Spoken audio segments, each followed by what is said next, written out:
மனோஜ் ஒரு வழியாக ஷோரூமை ஓப்பன் பண்ணிட்டாரு.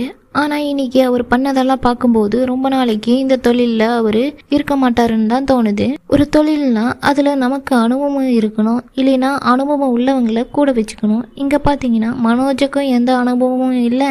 ஆல்ரெடி இங்கே வேலை செஞ்ச அனுபவம் உள்ளவங்களையும் மனோஜ் வேலையை விட்டு அனுப்பிட்டாரு. புதுசாக வேற நிறைய எம்ப்ளாயீஸை வேலையில சேர்த்திருக்காரு. அது மட்டும் இல்லாமல் ஷோரூம்ல ஷூட்டிங் பண்ணும்போது அவங்க பிஸ்னஸ்க்கு பிரச்சனையா இருக்கும். இந்த ஷோரூம் காட்சிகள் எப்படியும் கொஞ்ச நாளைக்கு தான் வரும். இப்போ வரைக்கும் மனோஜுக்கு ஷோரூம்ல தான் ஷூட்டிங் போயிட்டு இருக்கு. நாளைக்கான எபிசோடு ப்ரோமோல கூட இவரு கடைக்கு போகாம தூங்கிட்டு இருக்காரு. நல்ல வேளை மீனா முதல்ல பொருள் வாங்கல. அப்படியே மீனா வாங்கியிருந்தா மீனாவோட ராசினால தான் இந்த கடை இப்படி ஆயிருச்சுன்னு விஜயா பேச ஆரம்பிச்சிருப்பாங்க. இந்த ஷோரூமா வாங்கினது அண்ணாமலை அவர்களோட காசுல. இதை பத்தின உண்மைகள் வெளியே வரும்போது முத்துவை விட விஜயாவோட கோபம் தான் அதிகமா இருக்கும். ஏன்னா ரோஹிணியோட அப்பாவோட காசு வந்ததாலதான் விஜயா ரோஹிணி பத்தின எந்த ஒரு கேள்வியும் கேட்காம இருக்காங்க. நம்ம வீட்டு பணத்தை அவங்க வீட்டு பணமா சொல்லி ரோஹிணி ஏமாத்திட்டான்னு ரோஹிணி மேல அதிகமா கோவப்படுவாங்க.